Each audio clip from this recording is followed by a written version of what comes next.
자, 그러면 하나님의 비밀을 맡은 자들은 진정 부름받은 자, 곧 관리자로 부름을 받음으로 택함을 받은 자입니다. 자, 이 관리자는 주인의 소유를 소홀히 해서는 안 되는 것입니다. 관리자란 주인에게 소유의 일부 혹은 전부에 대한 것을 대신하여 관리하는 위임받은 자인 것입니다. 자, 누가복음 16장 1절 8절을 현대인 성경으로 보면 이런 말씀을 하고 계십니다.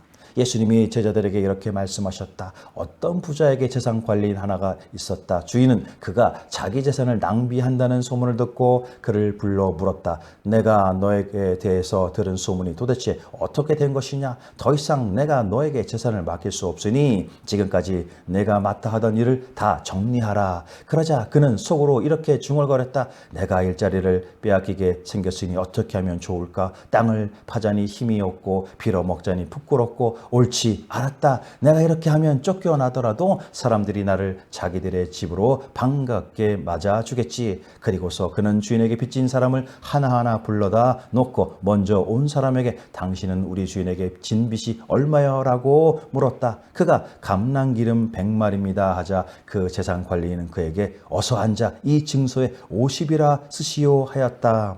또 다른 사람에게 당신이 진 빚은 얼마요? 하고 묻자 그는 밀 100섬입니다 하였다. 그래서 재산관리인은 그에게 당신의 이 증서에다 80이라 쓰시오 하였다. 주인은 옳지 못한 이 재산관리인이 이를 지혜롭게 처리한 것을 보고 오히려 그를 칭찬하였다. 이것은 이 세상 사람들이 자기들의 일을 처리하는 데 있어서는 빛의 아들들보다 더 지혜롭기 때문이다. 할렐루야. 이런 말씀을 하고 있습니다. 자, 여기서 말씀에서처럼 자, 우리들은 적어도 두 가지 정도를 조심할 필요가 있다는 것을 깨닫게 됩니다. 먼저는 자신이 관리하는 재산이 주인의 것이므로 임의로 사용해서는 안 된다는 것입니다. 주인의 소유를 마음대로 쓸 수 있는 사람은 오직 한 분뿐인 것입니다. 관리자는 주인의 허락을 받고서야만 그나마 쓸 수가 있습니다. 만일 주인의 허락 없이 사용하는 것이 있다면 그는 횡령하는 범죄자와 다름이 없는 것입니다. 그리고 다음으로 주인의 재산이 손해나게 해서는 안 된다는 것입니다. 재산 관리를 위탁할 때에는 분명한 목적이 있게 마련인 것입니다. 예, 말씀 가운데 누가복음 16장 8절을 보면은 주인은 청지기가 자신을 위해서 지혜롭게 행했기 때문에 칭찬을 합니다. 그것은 어쩌면 그는 자기 주인을 위해서라도 잘하였고 또 빚진 자들과 바른 관계를 맺은 것으로도 잘하였다라고 보여지기 때문인 것입니다. 이것은 세상 불신자들처럼 부정하고 속임과 사기로의 생각과 세상적인 방법으로가 아니라 진정 청지기에 있어서는 더욱 지혜롭게 행해야 한다는 데 초점이 맞춰져 있는 것입니다.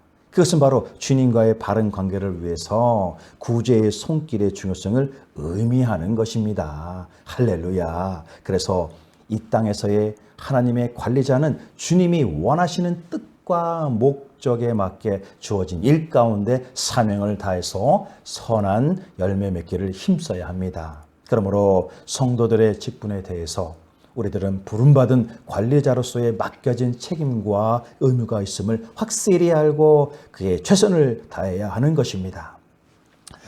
자, 그러므로 최선은 아주 작은 것 가운데서 또 진심과 성실로 해야 하는 것입니다. 자, 많은 사람들은 큰 것은 중요하게 여기지만 작은 것은 소홀히 하는 경향이 있습니다. 주님의 관리자에게 있어서 이 같은 생각은 아주 위험한 것입니다.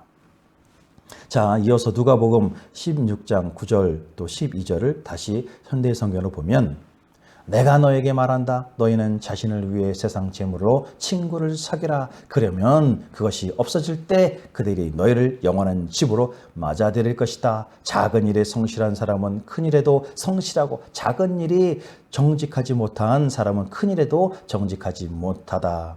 너희가 세상 재물을 취급하는데 성실하지 못한다면 누가 하늘에 첨된 재물을 너희에게 맡기겠느냐? 또 너희가 남의 것에 성실하지 못한다면 누가 너희 것을 너희에게 주겠느냐? 할렐루야. 이런 말씀을 하고 계십니다. 자, 9절에 보니까 세상 재물로 친구를 사귀라 합니다. 이는 우리가 구제해야 할 대상이 바로 가난한 사람들이라는 것입니다. 이는 우리 관리자가 세상의 재물을 사용할 방법 중 하나가 되는 것이며 자신이 가진 재물을 가난한 자들에게 나누어 주고 그들의 진정한 이웃과 친구가 되는 것입니다. 그리고 그리하면 그 같은 일은 보물을 하늘에 쌓아두는 길, 곧 예수님께서 가난한 자들에게 구제하는 것이 자신에게 한 것이라고 말씀하신 것을 따르는 것이 되는 것입니다. 할렐루야. 진정 자신에게 위탁된 것이 무엇이든지 최선을 다해야만 인정을 받게 되고 더 많은 것을 관리할 수 있는 기회가 주어지는 것입니다. 교회에서 맡은 직분이 무엇이든지 이에 진실과 성실로 다하는 것은 당연한 것입니다. 세상과 사람들이 아니라 오직 주님께서 보고 계신다는 사실을 우리는 결코 잊지 말으면서 말입니다. 그리고 언젠가는 이에 대해서 결산하게 된다는, 그래서 천국인지 아니면 지옥인지가 결정된다는 사실을 결단코 잊지 말아야 할 것입니다. 진실로 무슨 일을 하든지 믿음과 신뢰가 있는 진정으로 해야만 충성되고 성실한 청직이 곧 부름받은 맡겨진 자가 되는 것입니다. 아멘이십니까?